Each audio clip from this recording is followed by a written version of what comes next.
On Christmas Eve, my devotional focused on the where of the Incarnation, the fact that God came into human flesh in a particular place in the world. But that's only half the story. There is another critical element to the Christmas story to consider: when. Hello, I'm Stuart Baskin, pastor of First Presbyterian Church of Tyler, Texas, and this is your daily devotional for Friday, December 26th, 2025.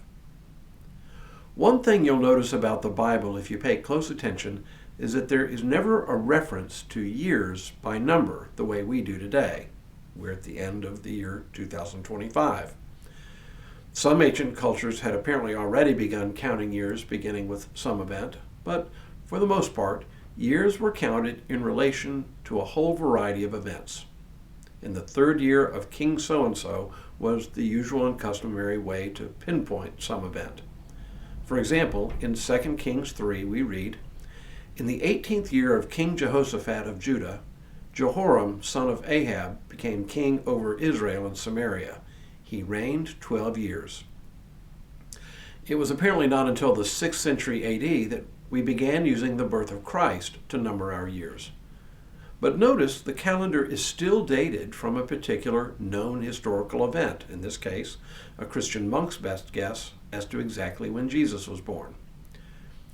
This bit of digression is actually important for us. Listen to three different passages from the Gospels. Matthew reports, "In the time of King Herod, after Jesus was born in Bethlehem of Judea, wise men from the east came to Jerusalem asking, 'Where is the child who has been born King of the Jews?' And as Luke reports the story of the birth of John the Baptist, he begins, "In the days of King Herod of Judea, there was a priest named Zechariah who belonged to the priestly order of Abijah.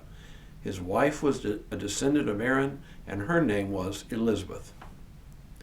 And when it comes time to report on the birth of Jesus, Luke says, "In those days, a decree went out from Emperor Augustus that all the world should be registered. This was the first registration and was taken while Quirinius was governor of Syria." And even though this is a reference to the ministry of John the Baptist, it is worth hearing Luke's introduction, which heralds the beginning of the ministry of Jesus. "In the 15th year of the reign of Emperor Tiberius, when Pontius Pilate was governor of Judea, and Herod was ruler of Galilee, and his brother Philip ruler of the region of Iturea and Trachonitis, and Lysanias ruler of Abilene, during the high priesthood of Annas and Caiaphas, the word of God came to John, son of Zechariah, in the wilderness." What's my point? Simply this. Seen from one perspective, there are two kinds of stories. One begins once upon a time, or in the case of the Star Wars movies, a long time ago in a galaxy far, far away. Stories like that, you know immediately, if unconsciously, are fictitious. That is precisely not what the gospel writers did in recording the birth of Jesus. It happened not only in a particular place, but at a particular time. The mystery of the Incarnation involves a real God coming into a real place in a real time. God came into history, our history. At least two things are important for us here. First, God means to be connected to us in our world. Unlike some other religions, the goal of the Christian life is not to escape this world, but to live in it more fully and more faithfully. Yes, in our prayers and in meditation, we seek a sort of transcendental communion with God, but a God who has lived among us as one of us. Second, God, who is the creator of all things, is also the creator of time.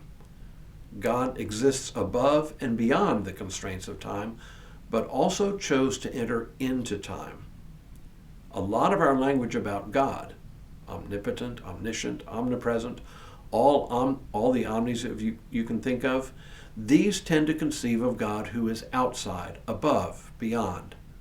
And while this is true, the Incarnation reminds us that the opposite is also true. God is in time.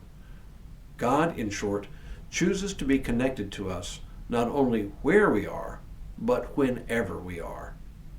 It all comes down to this: Emmanuel, God with us, right now.